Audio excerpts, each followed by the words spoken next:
Hi, beautiful people. Welcome to the Fort Salem Library, where we read you your fanfiction. So sit down or don't, relax or don't, and enjoy these stories in a way you have not before.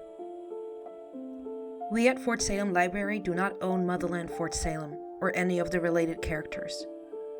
The Motherland Fort Salem series is created by Elliot Lawrence and owned by Freeform. This story is a work of fanfiction and is meant for entertainment only. We are not making any profit from these stories. All rights of the original Motherland Fort Salem story belong to Freeform. We also do not own All Secrets Keep or any of its original characters and storylines. We did, however, get permission from the author to read their story. This story was created and written by Lisbeth_1, and you can find the link in our show notes. This story is being read to you by Celine.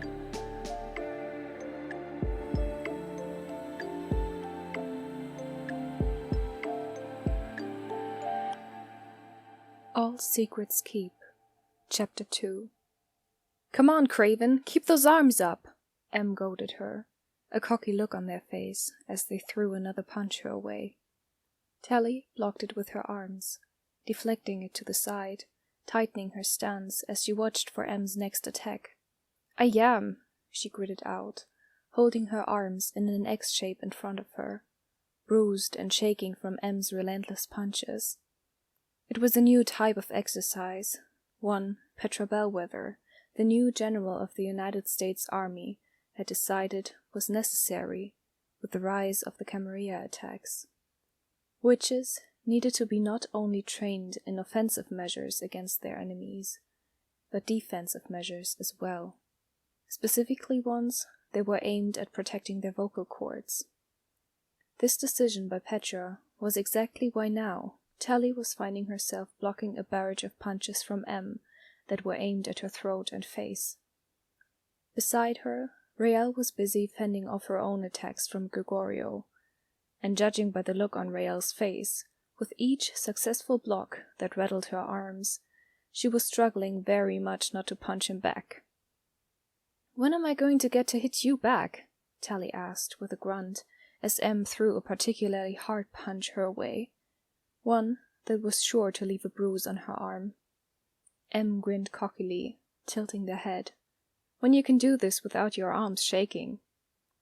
Tally let out a snort, not sure if she would ever be able to perform any type of strenuous work without her body protesting in response.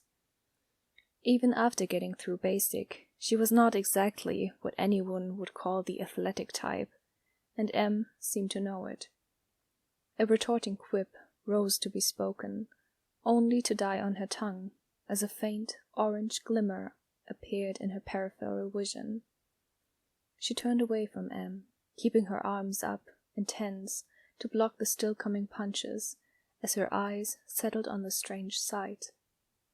Across the street, right outside the now empty dorm that used to house the biddies, was an orange shimmer. One Tally quickly realized she was only able to see thanks to her sight. It looked, Tally realized curiously, like the orange shimmer she had seen in the woods when Adil was carrying a sick Khalida towards them. The orange shimmer that signified to her that someone was using the working that rendered themselves invisible. Except, as far as Tally was aware, the only people who knew that particular working were Adil and Khalida themselves. Adil, who was standing 10 feet away watching Abigail practice with a soft smile on his face, and Khalida, who was in India, meeting with General Sharma's replacement about a new home for the Tarim. Tally's arms slackened in their locked position in front of her face. Who or what could that orange shimmer possibly be? She stared at it, willing her sight to see past the hazy shimmer and allow her to see what was hiding on the other side of the working. The shimmer began to move, crossing from one side of the building to the other, almost as if it were walking down the street. Tally lost all concentration on fending off Em's attacks as she stared at the shimmer moving down the street, getting closer to where the cadets were training. A strange feeling entered her stomach as she watched it. A feeling of familiarity, like she was watching someone she knew walk down the street, and not an unknown working. Her breath caught in her throat as the feeling of familiarity became stronger the closer the shimmer got, until it consumed all of her senses and, like the night of the terrible storm the week before, she was suddenly overwhelmed by the feeling of Sarah Alder, so forceful that she couldn't breathe. Crack! Blinding pain exploded in Tally's face as she reeled backwards with a curse, hands flying up to her bloody nose. Ah, shit, Tally! Em stepped forward, hands bracing on either one of her shoulders. I'm sorry. I didn't realize I would get you that hard. I thought you were paying attention. Tal? Abigail's voice was in her ear.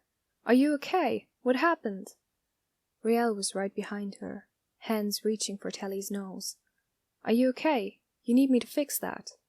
Tally ignored them both, blinking past the pain and the hot tears in her eyes, knocking away Riel's hand as she turned back to where she had seen the shimmer, desperate to feel Alder again.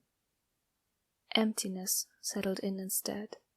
Both the shimmer and forceful feeling of the former general absent where they had been only seconds ago. Did you guys see that? She asked. See you get decked? Riel smirked. Kinda hard to miss. No, it was over there. Tally pointed to where she had last seen the shimmer. It was like working. It was... Hi, Tally. Are you sure you're okay? Em nudged her on the shoulder, getting her attention. Tally reluctantly tore her gaze away from where she had last seen the shimmer to look at them. I'm fine, Tally said unconvincingly, noting the way Em and Abigail both raised their eyebrows in disbelief. Tally wiped away the blood, still trickling slowly from her nose, and then held up her hands in the defensive position that Em had taught her.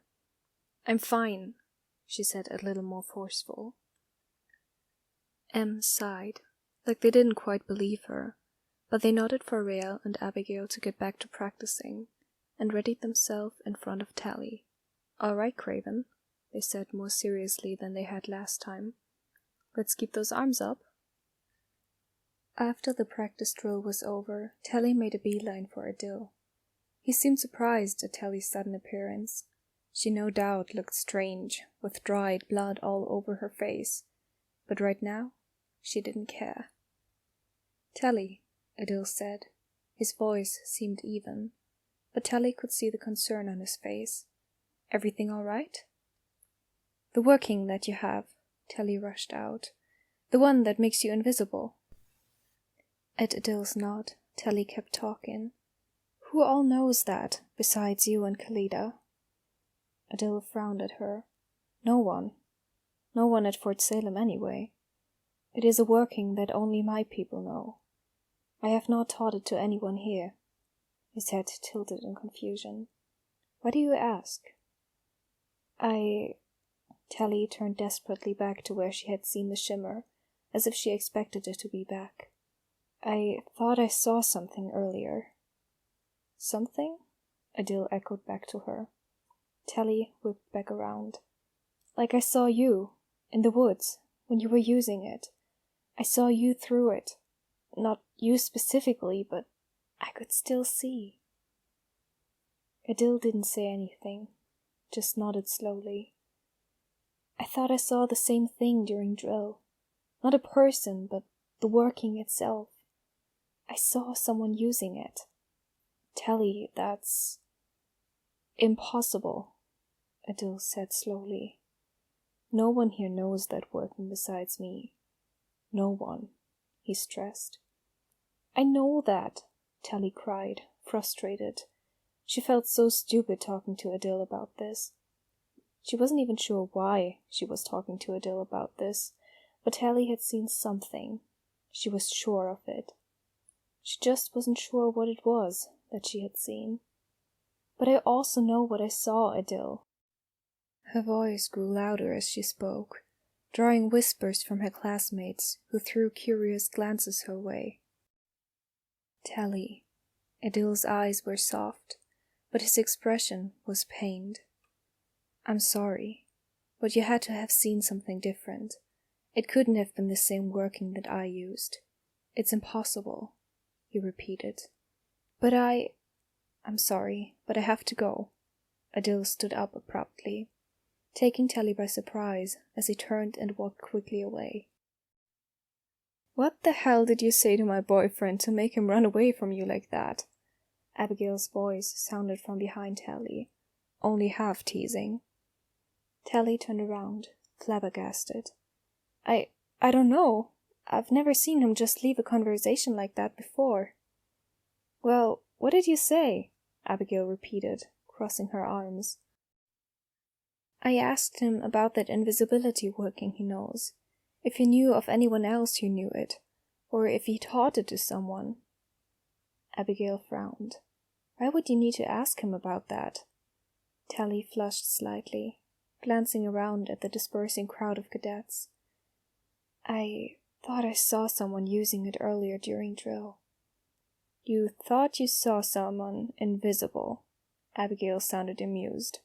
No, I thought I saw the working, Tally defended herself. Like when I saw it in the forest, when he brought Kalida for Rael to heal. You also got hit in the head pretty hard during drill, Tally, Abigail said. Maybe you have a concussion. Tally gaped at her sister. I'm not seeing things, she exclaimed defensively. Besides, I saw it before I got hit by M. It's what distracted me.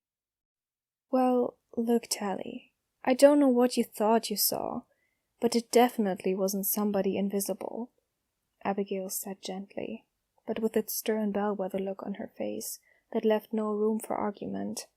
That's impossible, Tally interrupted bitterly.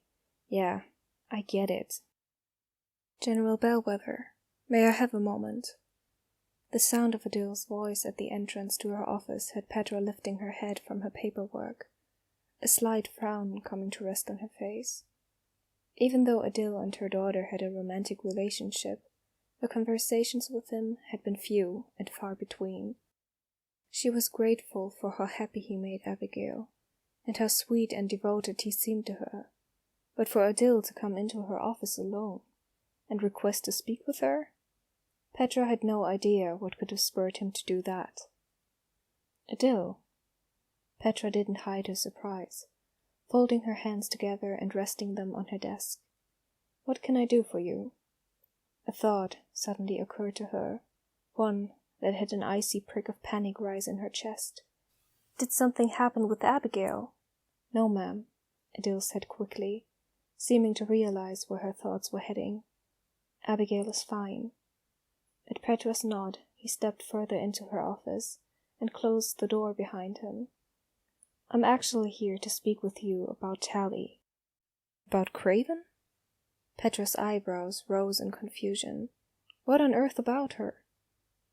Adil hesitated, looking mildly uncomfortable, as if he wasn't sure where to start. Tally is struggling, to put it simply. According to Rael, she misses Alder. Misses her enough that she stays up at night, crying about her, telling her sisters that she can still feel her. Adil's eyes were narrowed now, and if Petra didn't know any better, she would have thought Adil was trying to accuse her of something. Petra sighed, leaning back in her chair. It is no secret that Tally and the former general were still bonded in a way that no one understood after the surgery that gave Tally her life back from the Biddy bond. It makes sense that she would miss Alder, even after everything that happened. Petra squinted at Adil. What doesn't make sense is why this is any of my business. Or yours, she said pointedly. Adil swallowed. Tally is my friend. She is in pain, suffering the loss of someone she cared for, someone she was bound to in a way that we may never understand. I get that, Adil, Petra said seriously, and I get that you care for Tally. I do as well. I care about my daughter's unit mates like they were my own. But aside from being there to emotionally support Ellie, there is nothing that we can, except there is something we can do. Adil interrupted her, his voice raised. He looked as if he were going to say more, but he clamped his mouth shut at Petra's steely gaze. Adil, Petra said carefully, fixing him with a glare. I like you. You make my daughter happy, and you have proven yourself to be useful and trustworthy to the United States Army, and I am thankful for that. But I am not going to risk one of this army's greatest secrets to simply ease one cadet's suffering, no matter how important that cadet is to me. Do you understand? Adil didn't say anything as he clenched his jaw and looked to the side, shaking his head. No, I don't, General Bellwether. Adil, Petra started harshly, but he interrupted her before she could yell at him again. But I will respect it, he continued, as he turned back to look at her, his dark eyes clearly unhappy. Because you have given me a home here, and I will forever be indebted to that.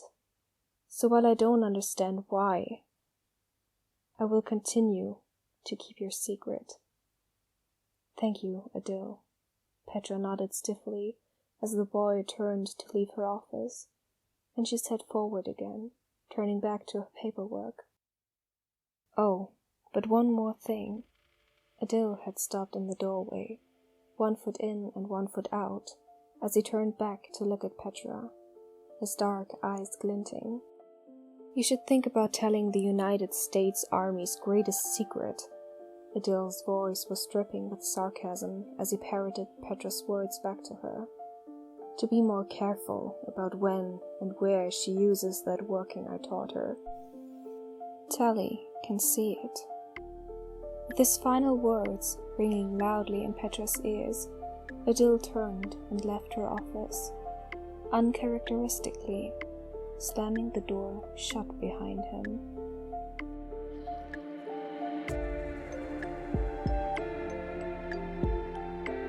Please find the fanfiction you just listened to on Archive of Our Own, and leave the author some love. Without them, this wouldn't be possible, and we want to thank them from the bottoms of our hearts for creating these amazing stories and keeping the show alive.